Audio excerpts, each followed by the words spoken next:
Surat 60 ayat 8 dan 9. La yanhaqumullahu La yanhaqumullahu 'anil ladzina lam yuqatilukum fid din wa lam yukhrijukum min diyarikum an tabayruhum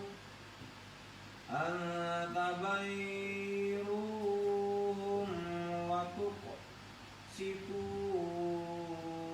ilaihim innallaha yuhibbul muqsitin. Innama yanhaakumullahu 'anil ladzi qataluukum fid din wa akhrajukum min diyarikum wa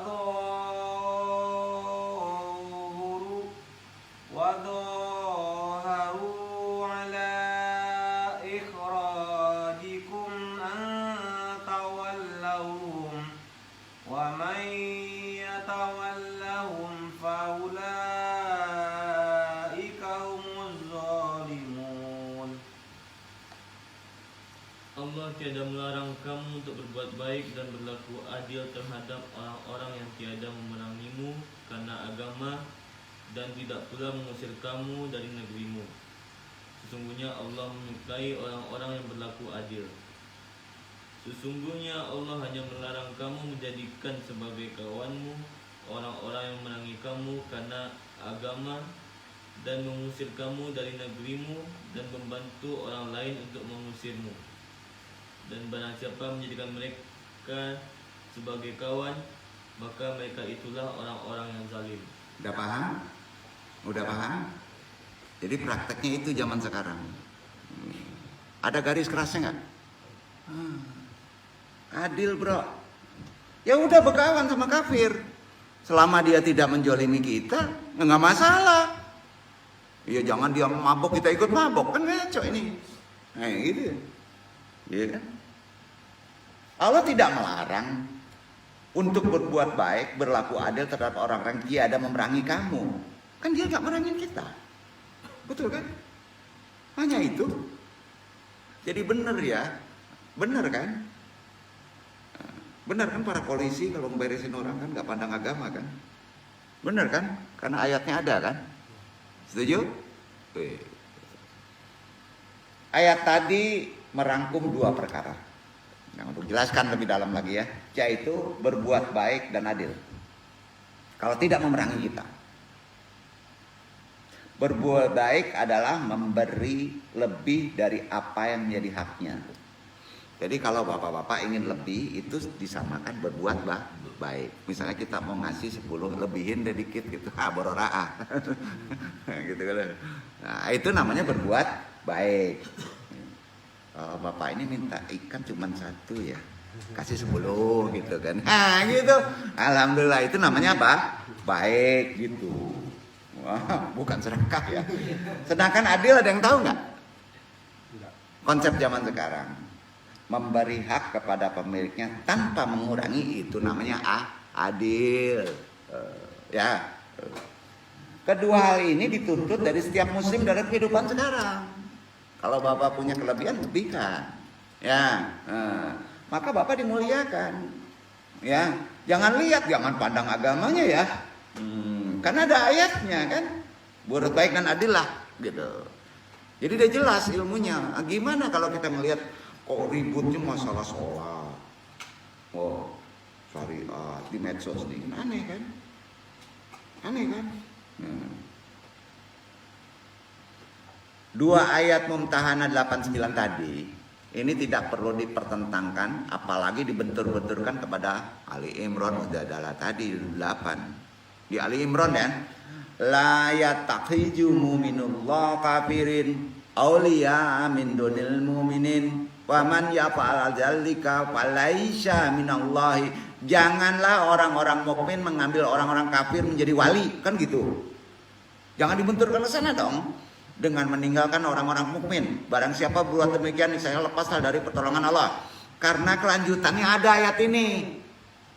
Pahami, jangan sepotong. Ini sering kita mendengar di penggal. Apa lanjutannya? Fi syai'in illa an tattaqau minhum tuqatau wa yahdadzirukumullahu nafsahu wa ilallahil masir.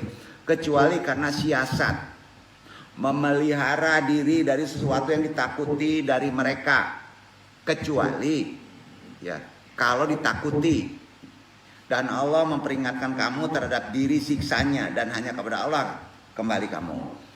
Karenanya Allah Ta'ala melarang kaum mukmin memihak orang kafir, ya. Tetapi jika ternyata memihak dan berteman dengan orang kafir itu mengandung kemaslahatan, kemaslahatan bagi kaum mukmin, harus dibolehkan. Ada keuntungan, maka dibolehkan dalam segi positif loh.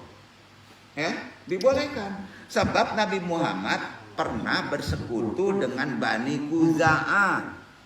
Itu sejarahnya kemarin. Padahal mereka tetap dalam kemusyrikan. Nah, dibolehkan pula orang Islam menghormati pemeluk agama lain, bermuamalah dengan baik dalam masalah-masalah keduniaan. Sesungguhnya orang-orang mukmin meninggalkan orang-orang kafir dalam hal persekutu adalah suatu keharusan dalam kondisi bagaimanapun, kecuali jika merasa takut terhadap sesuatu yang mereka khawatirkan dari orang-orang kafir. Kecuali kalau timbul ketakutan, maka temani. Kalau terkait dengan kafiran, dalam keadaan seperti itu dibolehkan berjaga-jaga terhadap mereka sesuai dengan rasa kekhawatiran kita. Sebab kaidah syariatnya begini, mengatakan bahwa menolak kerusakan atau mafsadah hendaklah didahulukan daripada menarik manfaat. Setuju? Kan gitu dasar syariatnya. Bila mengambil orang kafir hanya sebagai teman, dibolehkan demi menolak bahaya. Prinsipnya gitu. Sampai Pak? Enggak boleh kaku dong. Tentunya dibolehkan dalam rangka mengambil kemanfaatan bagi kaum muslimin. Karenanya Rasulullah SAW adalah orang yang paling paham benar perkara al-wala wal-bara. Bukan Wahabi Pak yang paham, Rasulullah yang paling paham. Benar kan? Ini aneh nih ya. Sikap barangnya tidak menghalangi beliau untuk berbuat baik kepada non-muslim, mengambil manfaat dari mereka. Bukankah Rasulullah SAW pernah memanfaatkan perlindungan dari Abu Talib? Ya. Pamannya yang musyrik? Ya. Di masa-masa dakwahnya di Mekah, pernah pula meminta perlindungan Muta'am bin Adi yang juga musyrik saat masuk Mekah sepulang dari Taif, betul kan? Atau pernah pula menggunakan jasa Abdullah bin Uraik, seorang musyrik sebagai penunjuk jalan dalam perjalanan hijrah. Ayo.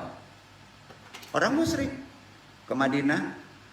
Abu Bakar pun pernah memanfaatkan perlindungan Ibnu Dakha, juga seorang musyrik, agar ia dapat beribadah dengan bebas di kota Makkah. Nah, itu sejarah. Nah, berkenaan dengan fakta ini, sejarah ini bisa dijadikan patokan untuk sebagai kehidupan sekarang. Kalau ngambil dari fikih nggak ketemu, benar kan? Sesungguhnya Mutam bin Adi dan Ibnu Dakhna adalah seorang kafir yang berlainan akidah dengan kaum muslimin sebagaimana orang Quraisy lainnya. Abu Jahal, Abu Lahab adalah juga kafir sebagaimana Mutam bin Adi bin Ibnu Dakha, tetapi ada perbedaan dasar. Ya, apa perbedaan besarnya? Kedua jenis manusia kafir tersebut, yang satu adalah golongan kafir yang suka damai, itu yang dipakai. Yang suka damai walaupun berbeda akidah, pakai dan mendukung kaum muslimin ujungnya. Sedangkan yang lain adalah golongan kafir yang memusuhi, memerangi kaum muslimin. Doain aja. Doain. Kalau sanggup. Kalau nggak sanggup, perangi. Kalau alam bisawab. Nah, ini mungkin kita wawasan kita dalam kehidupan sekarang, kita menarik kenapa dari sejarah, bisa dijadikan fikih kehidupan, dasar Qur'annya ada, sedikit hadis, dan kita bisa dibantu sama Ustadz untuk mengembangkan dakwah ini. Al-wala wal bara, bukan ciptaan dari Wahabi. Sampai Pak, dasar Qur'annya ada, luruskan, nanti jadi macam-macam.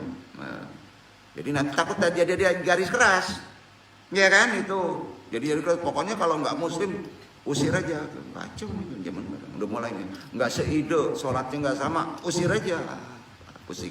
Makanya banyak ibu-ibu, ini bener nggak nih, ini nggak bener, nontonnya kan aneh. Nah itu al-wala wal bara. Wabillahi taufiq wal hidayah, banyak maaf. Assalamualaikum warahmatullahi wabarakatuh.